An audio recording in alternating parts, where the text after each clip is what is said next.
I mean, can you fix the problem? Is it a yes? Then fix it. Is it a no? Then it's not a problem.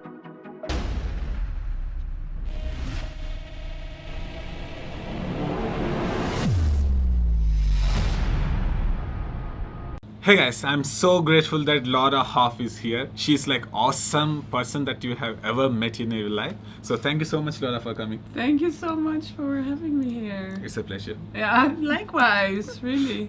Thank you. So subscribers have so many questions for you. So I have selected like top 10. Oh. Would you like to answer them?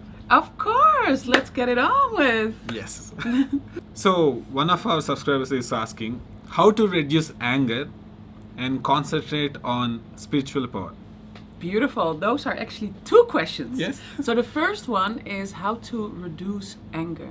And I think anger, it really is an emotion that comes in the moment. So what do? You take that moment and you create some stillness, some separation from the moment. So I think reducing anger is really staying present in the moment. And in that moment, you zoom out. Yes. You look at yourself. You take some time to calm down. So that is first. Yes. Second question was, how do you achieve spiritual power? Yes. Well, by being in the moment and really practicing that you can really take some separation from that anger, you actually create a muscle. And that muscle is really learning you to become a more patient, more conscious person. You take that moment and you make it much more. So by doing that every time, you're really creating a muscle. You're really strengthening that muscle. And that is your spiritual power, actually. That was beautiful. Thank you so much for answering that question, Laura. Thank you. Great question. Yes, it is. One of our subscribers is asking, what are your favorite books and what did you learn from your father? Oh, that's, again, two questions. Yes. I think books really come at the right time in your life. So I can't really say that I have favorite books, but there are many books that I absolutely love.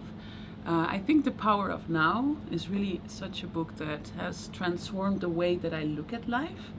Untethered Soul, absolutely beautiful. And Conversations with God. I think those are three books. Bhagavad Gita actually as well. Yeah, I was raised with that book, so it really, is the only book that I still have from my childhood. It's still on my shelf. Yeah. So those are really books that I can think of right now that has transformed the perspective that I have about life, about myself, about the role that I play. And I think books have a transformative power. So those are my favorite books. So he has one more question here. Yes! So what did you learn from your father? Yes. You can share like top one lesson. I think the first lesson that I really learned from my father, there's so many, but it's really to be yourself. There is an enormous power that comes from being yourself. And often in life, especially when you get raised, you come in a society, you have a specific family that you're raised in, maybe you have customs and society tells you to be in a certain way, you need to do certain things to create success. But what if you just are yourself? It is one of the most important but also difficult things to do in a society that tells you to be somebody else, to be something else. So I think being yourself is one of the most important, one of the most beautiful things that you can be. That's really what I learned from my father. Doesn't really matter what other people think of me. If I am happy and I am myself, I am in the flow, I'm aligned and I feel good. And that's the most important thing. So that's so awesome. Yeah. It's like Wim Hof, no matter anyone like try to discuss him. Yes. He will be himself. He will be himself and unapologetically. Yes, exactly. So you can imagine my father, he used to roam around in shorts, in a shirt in the winter. Yes. That's really how I was raised. And of course people told him that he was a little bit out there, that he was a little bit crazy sometimes. Really, he got teased a lot. A lot of people had a lot of words and a lot of things to say that were not always positive. But as my father always said, I feel good. Yes. So if I feel good, what does it matter what the world tells me? Yes, exactly. And he's crazy, but not. Not stupid. Yes. Thank you for answering that Yeah, question. I think sometimes really in this life, again, where we are conditioned so much and where we're told to act a certain way, to achieve certain things, to create happiness, really being out of the norm means following your own path. And that sometimes can be seen as crazy. But I think it's crazy to not do that. Yes. Thank you. Thank you for answering that. Yeah. So one of our subscribers is asking, what is the best method to be energetic throughout the day? Energetic means creating energy, being in a flow of energy, being energy pretty much. So what is important for that? Yeah, creating movement. Yes. I think movement is energy. So how do you create energy? You get what you give. So be energetic. Yes. Have some exercise in the morning. Train yourself. Just a few exercise really does the trick already. So it doesn't have to be a lot. Just do a plank. Do some squats. Do some burpees. Do a beautiful sunrise yoga. Yes. Yeah. So anything that you feel that energizes you, do that. I think as well, if you do the breathing, some breath work in the morning when you are awake, it instantly gives you a boost of energy. And it's logical because it's just oxygen. Oxygenation is energy. So you are feeding the cells, you're creating energy with the cells. So once we become energetic, we can always influence others with our energy. Because like if we go to Wim Hof, I always take Wim Hof example. So he's so energetic that he has this spreading of energy everywhere that we also become energetic automatically. Yes, So, it's at the end of the day, it's energy. Energy is something that you don't see, but it is there. Yes. Right.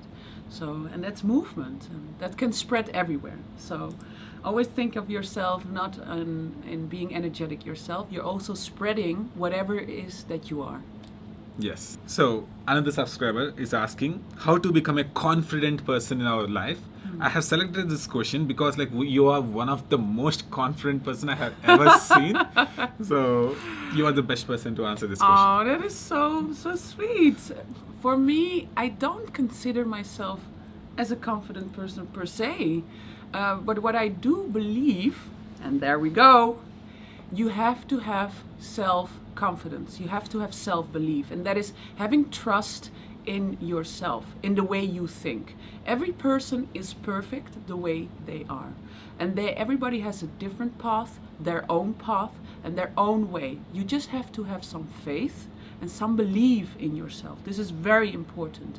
So intuitively, in moments that you are doubting, try to see within, deep within, what is it that you believe.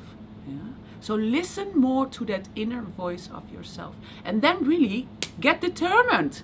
Give that energy, be determined. Really give yourself that confidence. Yeah? So grounding in that moment, in that inner depthness of you is very important. That is going to give you a lot of power.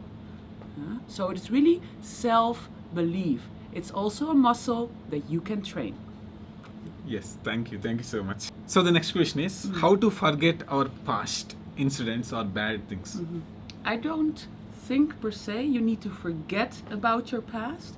What I do believe is that you can recreate the story that you say to yourself about the past. That's so the awesome. past and the way we think about it can give us some negative feelings sometimes, but it's because the stories that we attach to it.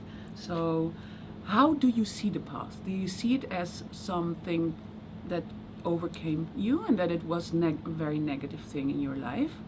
Or could you transform it and say, wow, what this did teach me? What kind of lessons can I draw from this? And in that way, really, then you don't have to forget about the past. The past becomes a beautiful ride of beautiful lessons that you have taught that really makes you the person that you are today. Yeah, like it's like a treasure. It becomes It's a treasure. It's a treasure. And it's really because life without any obstacles is not really a very entertaining and enjoyable life. Yes. You need obstacles in life to overcome. That makes it so exciting. Yes. And of course, in the moment, when you are going through the obstacle, it's like an obstacle course. It's not fun, maybe. Yes. But by really overcoming it, then you see the gems that come out. So you see the diamond when it is polished. And when is it polished? When you can recreate the story looking back. That's so awesome. So the next question is, how to overcome pain in our body? Overcome pain in our body. Well, it of course depends on what kind of pain it is. Many times we think pain is only physical, but a lot of times pain actually also has a mental component, emotional component. So first we really have to see, where does it come from? If you want to go to the root cause, you can always reduce pain, of course. If I think about myself, I like to use my mind with it. I really focus on the pain that I feel. If I have a little stomach ache, for example, I literally focus and concentrate and go to the pain and be with the pain. And just by being with the pain, it immediately becomes to subside. It's a little trick that I learned, and actually my father told me when I was very young, and I used to use it a lot. Yeah, if I had a pain, I literally did that, and it really worked. Yes, so I know, because of this little exercise, actually, I already knew, the power of the mind is very powerful. We don't know about the power. So this is a little trick that I use. So that's so awesome. Yeah. Thank you for answering that. And next question is, how to control breathing in extreme situations? Control breathing in extreme situations. In extreme situations, your breathing automatically goes fast, Yes. right? And why? Because this is a natural reaction that we have. It's the body really taking over, sort of, Yes. so that you survive in that situation. Yeah. So what do? You, like also with an ice bath, huh? What Okay. do? That's also an extreme situation. We go into the ice bath, and what happens? The body takes over. Yes. Gives a natural reaction. We need to get out of here. Yes. So what we do is we actually use the mind in that moment consciously. You have to have the conscious thought first, and then use the mind to calm down the body. To say, no, I am in control. I'm here. So you don't have to take over. So that's a signaling from the mind back to the body. Yes. If you do that, what happens is that the body will listen to the mind. But you have to have a conscious thought. Let's go to the next question. What is the best method, like one of the best method for mental fitness? Mental fitness, you can really, I love the phrase mental fitness, because this is really what it is. The mind has to be trained just like the body. Yes. Actually, just like your spiritual practice as well, but it can be trained. It is a fitness, and most of it has to do, as I think, as I see it, with concentration. Yes. And I think concentration, meditation, being present, that really trains the mind, that you have power over it in the moment. That's where the power comes. Fitness is training the mind. So how do you train the mind? I think meditation is one of the greatest things you can do. And just being present, being conscious of your actions in the moment. Can you do that? Can you take that second to really see what you are doing? Yes. That's requires focus. So focus, meditation, being present, being conscious, these are all actually the same thing. For me, that's the way I see it. So try to do that during the day. Can you get some time for yourself to really be present? That is one. Can you make sure that you do some meditative work and really try to see if you can focus the mind, because that's what meditation is. I think that's training the mind. Yeah. You, of course, you can also read books. Yes. That's also training the mind. Yes. I think reading books and acquiring more information, we have such a thing that is now a term, very modern. It's called neuroplasticity. It's become very hot. Yes. Everybody's talking about neuroplasticity. But what it really is that the brain is plastic. It can change. And we always thought that the brain couldn't change up until a certain age, 23, 25, and then it's like done. But actually, no. We're learning all of the time, and actually our brain never stops learning. Yes. So it's until that you die. There is not a stop of learning. So mental fitness is always keep your brain working. Can be with anything. Games, Yes. even Yes. reading, acquiring new information. Learning languages. Learning languages. So what is something that is for you mentally difficult to do? And try to see if you can do that. Yes. So learn new things. That's really what it Yes. is. So this question will help a lot of people.